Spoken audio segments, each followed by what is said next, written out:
Por que o Kisame era temido até pelos outros ninjas de elite? Porque ele parecia menos um shinobi e mais uma criatura de guerra. Mas isso não nasceu do nada. A névoa oculta moldou ele desde cedo como arma, não como pessoa. Ele foi treinado para aceitar que dor é normal e que moral é fraqueza. No estoicismo, se fala em aceitar a realidade dura do mundo. O Kisame levou isso ao extremo. Ele não tentou mudar o mundo, ele virou o mundo cruel. Isso é assustador, porque ele não lutava por raiva. Ele lutava porque, para ele, aquilo era simplesmente a ordem natural. E essa frieza gelava o coração dos inimigos. E dos aliados. Por que ele é chamado de monstro da névoa oculta? Porque na vila dele, matar não era falha ética, era currículo. A névoa transformava crianças em assassinos. Isso lembra uma deturpação do Bushido. O código do guerreiro fala em lealdade e honra, mas a névoa ensinou lealdade sem compaixão e honra sem empatia. Resultado, Kisame cresceu achando normal eliminar qualquer obstáculo humano como se fosse nada. Ele matou até o próprio superior para defender a vila, mas depois descobriu que ninguém ali era digno dessa lealdade. E quando o guerreiro percebe que lutou por mentirosos, ele para de acreditar em qualquer luz e vira sombra. Por que o Kisame entrou para Akatsuki? Não foi só poder, foi coerência. Ele achava o sistema ninja hipócrita. Cada vila fala em paz, mas vive contratando morte. A Akatsuki, para ele, era honesta. A gente é brutal e não esconde isso. No budismo, Buda dizia que o sofrimento nasce da ilusão. O Kisame rejeitou a ilusão. Ele olhou para o mundo e disse: ninguém aqui é bom, todo mundo mente. Então eu vou parar de fingir. É doentemente lógico. Ele preferiu o mal assumido ao bem falso. E isso faz dele um dos personagens mais moralmente perigosos da obra, porque ele é coerente com o próprio inferno. Por que o Kisame respeitava tanto o Itachi? Porque ele viu no Itachi algo que não via em ninguém: lucidez. O Itachi carregava a culpa, mas ainda assim tinha princípio. Isso é muito taoísta. No taoísmo, Lao Tse dizia que o sábio entende o caos, mas não se deixa engolir por ele. O Kisame sentia que ele próprio já tinha se afogado no caos.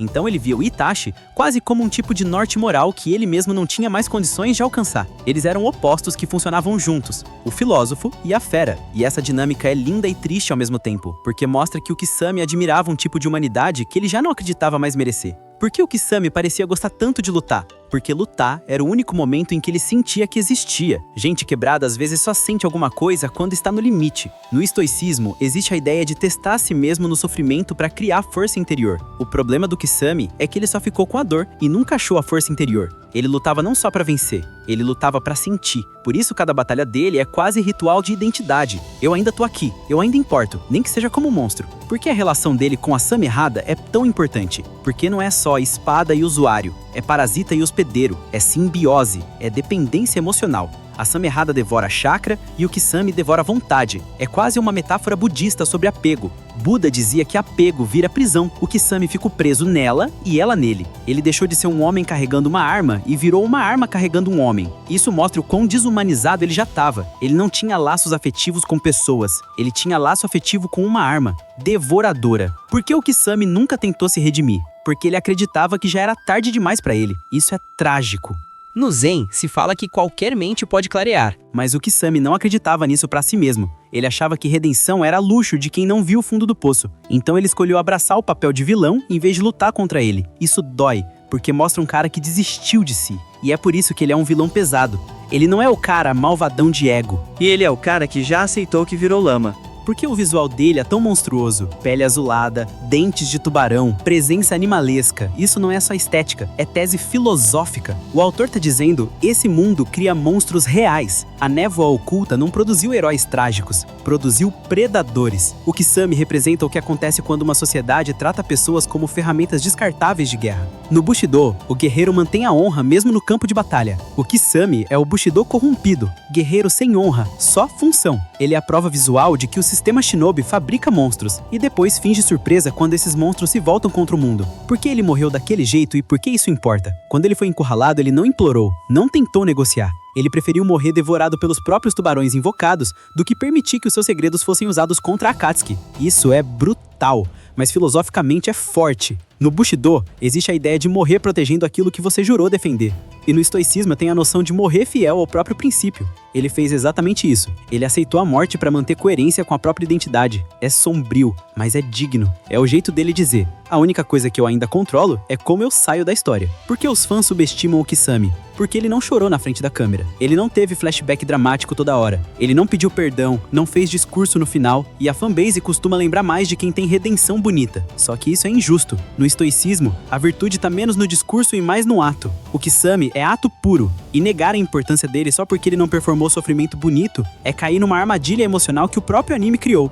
Achar que só existe dor válida quando ela é exibida. Porque a dupla Itachi e Kisame é tão fascinante filosoficamente, porque ela é literalmente yin e yang. Itachi é o peso da culpa, Kisame é o alívio da ausência de culpa. Um sofre porque sente demais, o outro sofre porque já não sente quase nada. No taoísmo, equilíbrio não é dois opostos brigando, é dois opostos coexistindo. E eles fazem isso. Eles são duas respostas diferentes para o mesmo mundo podre. Itachi tenta consertar um mundo sozinho, carregando o pecado. Kisame aceita o mundo podre e se coloca como executor dele. E os dois se respeitam profundamente, porque entendem o preço que o outro decidiu pagar. Porque o passado dele merecia mais tempo de tela. Porque a história dele explica como nasce um vilão sem teatro. O autor deixou o Kisame como um monstro da Akatsuki, quase sempre em função de outro personagem. Isso foi perda narrativa. Se a gente tivesse visto mais da infância dele, mais da primeira missão onde ele teve que apagar aliados, mais da hora em que ele percebeu que a vila dele mentia, ele seria lembrado hoje no mesmo nível de outros vilões trágicos. Aqui entra a crítica direta ao autor.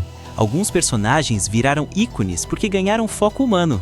Kisame tinha material para isso e não recebeu, porque o Kisame é praticamente um estoico sombrio, porque ele aguenta tudo calado. Ele não faz drama, ele não culpa o destino, ele só encara o que tem que encarar. Isso é parecido com a ideia estoica de aceitar o incontrolável. Só que no caso dele, essa aceitação virou desumanização. Ele aceitou tanto que perdeu o eu. O estoicismo saudável fala de disciplina emocional para agir com justiça. O Kisame só guardou a casca da disciplina e jogou fora a justiça. Ele virou uma casca funcional. E isso é assustador, porque parece força, mas é desespero. Porque o nome dele remete a tubarão e isso é perfeito. O tubarão nada sozinho, não negocia, não hesita. Ele é honestidade violenta. Na metáfora zen, um tubarão não se pergunta se é bom ou mal, ele simplesmente é. O Kisame se vê desse jeito, não como herói ou vilão, só como força da natureza. Isso tira dele a culpa, e é aí que a coisa fica perigosa, porque quando você se enxerga como força inevitável, você para de se responsabilizar pelas escolhas morais, você vira só o que tem que ser feito, e esse é o tipo de pensamento que cria monstros na vida real também.